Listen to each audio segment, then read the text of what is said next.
전 세계를 누비는 여행 크리에이터들 사이에서 요즘 공공연하게 떠도는 말이 있습니다. 음식 여행을 제대로 하고 싶다면 목적지는 서울로 정하면 된다고요.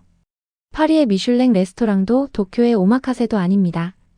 바로 서울의 시장 골목 안쪽에서 1,000원짜리 도넛 하나를 입에 넣는 순간부터 인생이 달라져 버린다는 겁니다. 오늘 소개할 커플은 호주 출신의 여행 유튜버 저스틴과 그의 파트너입니다. 이들은 본래 일본 여행을 마치고 서울로 넘어온 참이었는데요. 그냥 잠깐 들르는 경유지 정도로 생각했던 서울이 이들의 여행. 인생 전체를 통틀어 가장 강렬한 이틀로 기억되고 말았습니다. 광장시장부터 시작해서 강남 스타필드 도서관, 인천의 숨겨진 치킨 스피크이지, 남산타워, 그리고 인생 팬케이크까지. 그야말로 서울이 가진 모든 것을 이틀 안에 쑤셔넣은 여행이었습니다. 사실 이 커플 일본을 다녀온 직후라 웬만한 것에는 놀라지 않을 거라고 자신했다고 하는데요. 그 자신감이 얼마나 빠르게 무너졌는지 영상을 보면 바로 알 수 있습니다. 첫 번째 목적지는 광장시장. 넷플릭스 다큐멘터리에도 등장해 전 세계적으로 이미 유명해진 그곳입니다. 서울에서 가장 오래된 전통시장 중 하나인 광장시장은 그 자체로 하나의 살아있는 음식 지도인데요. 1905년에 문을 연 이후 120년이 넘는 세월 동안 한자리를 지켜온 이 시장은 지금도 매일 수만 명의 사람들이 드나들며 활기를 잃지 않고 있습니다. 천장까지 이어지는 아치형 구조물 아래 좌판마다 김이 피어오르고 빨간 소스가 번들거리는 음식들이 가득 늘어서 있는 그 풍경. 한국인에게는 너무도 익숙한 일상이지만 이 호주 커플의 눈에는 그야말로 처음 접하는 다른 세계였습니다. 이들이 가장 먼저 집어든 건 1,000원짜리 꽈배기 도넛이었습니다. 딱 봐도 갓 튀겨낸 것이 분명한 기름이 번질번질 흘러내리는 그 도넛을 한 입. 베어 문 순간 저스틴의 표정이 확 바뀌는데요. Tastes like a donut. A really good fresh one. Yummy. 고작 1,000원. 호주에서라면 이 돈으로 편의점 껌 한 통도 사기 어렵습니다. 그런데 서울 광장시장에서는 갓 튀긴 꽈배기를 손에 쥘 수 있는 거죠. 이 가격 하나만으로도 두 사람의 눈빛은 이미 달라져 있었습니다. 그리고 본격적인 먹방이 시작됩니다. 이들이 선택한 다음 메뉴는 떡볶이와 잡채였는데요. 사실 떡볶이는 최근 몇 년 사이 전 세계 SNS에서 폭발적으로 퍼진 음식이라 이미 이름 정도는 알고 있었다고 하는데요. 하지만 실제로 그 빨간 소스가 잔뜩 묻은 떡을 입에 넣는 순간은 또 전혀 다른 이야기였습니다. And this is literally the best japchae I've ever had. This is really good. You're gonna like it. 지금까지 먹어본 것 중에 가장 맛있는 잡채예요. 이 접시 하나가 고작 3달러라고요? 라며 젓가락을 내려놓지 못하는 이들. 잡채 한 접시 5달러, 떡볶이 한 접시 3달러.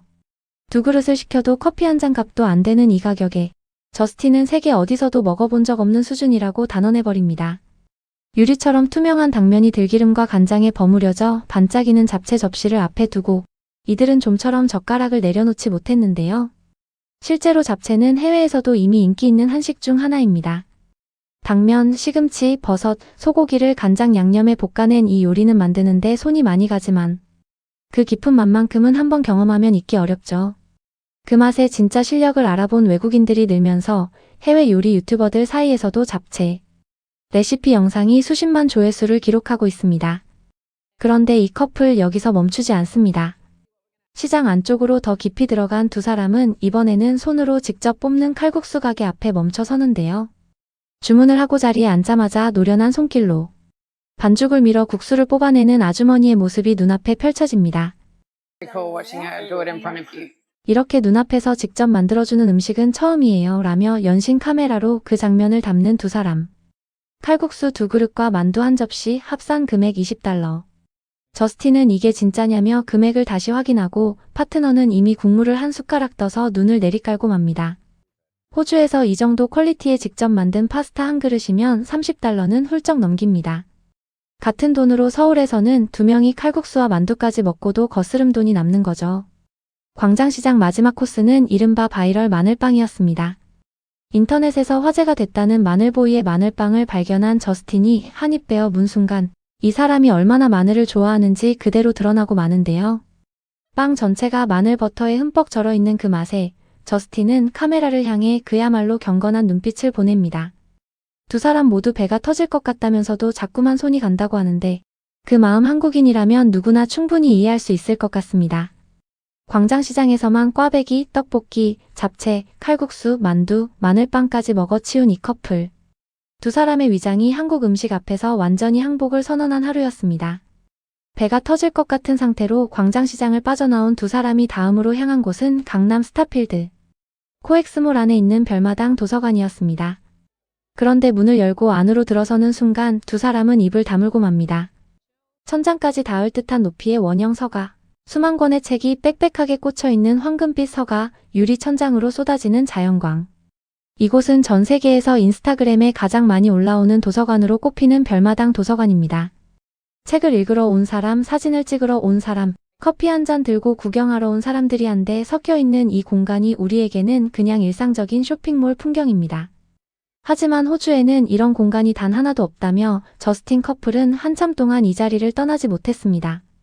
쇼핑몰 안에 이런 도서관이 있다는 발상 자체가 이미 한국이라는 나라의 문화적 수준을 보여주는 것 같다고 이들은 말합니다. Welcome to another day in Seoul. 이튿날 두 사람은 인천으로 향합니다. 목적지는 SNS에서 화제가 됐다는 숨겨진 치킨 오마카세 교촌 필방이었는데요. 문패도 간판도 없는 검은 콘크리트 벽 앞에 서서 입구를 찾는 이 커플. 그런데 그 입구로 들어가는 방법이 심상치 않습니다. 문 옆에 세워진 빗자루를 당기면 문이 열리는 구조입니다. 이 사소한 장치 하나가 이 식당을 단순한 치킨집이 아닌 찾아가는 재미 자체가 콘텐츠가 되는 공간으로 만들어졌습니다. 한국인들이 이런 아이디어를 어떻게 생각해내는지 외국인들 입장에서는 진짜 신기한 나라일 수밖에 없죠. 실제로 이 식당은 SNS에서 먼저 알아보고 일부러 찾아오는 외국인 손님이 전체의 절반이 넘는다고 하는데요. 한국 치킨이 가진 경험의 힘이 얼마나 강력한지를 그대로 보여주는 대목입니다. 내부로 들어간 두 사람 메뉴판을 받아들자마자 고민도 없이 시그니처 플래터를 주문합니다. 꿀 글레이즈, 콘크러스트, 플레인에 각각 다른 소스를 발라 먹는 방식의 치킨이 테이블 위에 도착하는 순간 저스틴의 눈빛이 달라집니다. 가위로 잘라 소스를 발라 먹는 방식이 처음엔 낯설었지만 한 입 넣는 순간 그 낯설미 순식간에 확신으로 바뀌는데요. Oh my god, the chicken was to die for. The tteokbokki was amazing. So was my magoli. Everything was on point.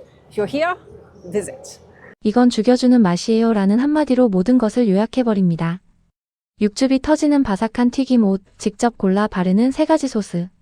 치킨 한 조각 안에 이렇게 많은 선택지와 경험이 담겨 있을 수 있다는 게 한국식 치킨이 전 세계에서 독보적인 이유입니다.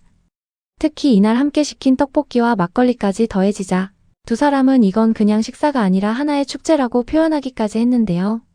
한국의 음식 문화가 단순히 맛의 영역을 넘어 경험 자체가 되어버린 순간이었습니다. 서울로 돌아온 두 사람이 향한 곳은 남산이었습니다. 케이블카도 있고 버스도 있는데 이들이 선택한 건 버스. 왕복 2,800원이라는 금액에 저스틴은 한 번 더 눈을 동그랗게 뜨는데요.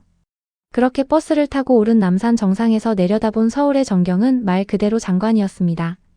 끝없이 뻗어나가는 빌딩 숲, 한강의 은빛 줄기, 구름 한 점 없는 파란 하늘. 이 모든 걸 겨우 2,800원에 볼 수 있다는 것. 외국인들이 한국을 가성비 여행지의 끝판왕이라 부르는 이유가 이 장면 하나에 다 담겨 있습니다. 저스틴은 이미 이전에도 남산을 다녀간 적이 있다고 했는데 올 때마다 전혀 다른 서울을 발견하게 된다며 반드시 여러 번 와야 하는 곳이라고 강조했습니다. 그리고 이 여행의 마지막 하이라이트, 수플레 팬케이크가 기다리고 있었습니다. SNS에서 줄 서서 먹는다는 카페 5-7. 테이블 위에 올려진 팬케이크는 흔들면 지진이라도 난 것처럼 살랑살랑 흔들립니다. 포크를 가져다 대면 스르르 무너지는 그 질감. 한 입 넣는 순간 저스틴은 잠시 눈을 감았습니다. Holy. I think they might have beat the Japanese at their own game now. 일본 수플레 팬케이크도 세계적으로 유명하지만 한국이 일본을 이겼어요 라고 말합니다. I think that's the best pancakes I've ever had. Might be one of the best meals I've ever had. That too. 이틀간 서울에서 먹고 걷고 놀란 이들이 마지막 밤을 마무리한 곳은 명동의 올 유캔잇 한국 바비큐 식당이었습니다. 불판 위에 고기가 지글거리고 각종 반찬이 테이블을 가득 채우는 그 풍경 앞에서 이미 이틀 내내 감탄을 쏟아낸 이들에게 남은 감탄사는 딱 하나였습니다. 이 나라 음식으로 이길 수 있는 나라가 없겠다. 우리에게는 광장시장 잡채 한 접시가 그냥 5,000원짜리 점심입니다. 그런데 지구 반대편에서 날아온 호주 커플에게 그 한 접시는 지금까지 먹어온 어떤 음식과도 비교할 수 없는 인생 음식이 되어버렸습니다. 한국의 음식이, 한국의 시장이, 한국의 거리가 지금 전 세계 여행자들에게 어떻게 기억되고 있는지 이 커플의 이틀이 그 답을 선명하게 보여주고 있습니다. 우리가 매일 당연하게 스쳐 지나가는 그 풍경이 누군가에게는 평생 잊지 못할 장면이 된다는 것.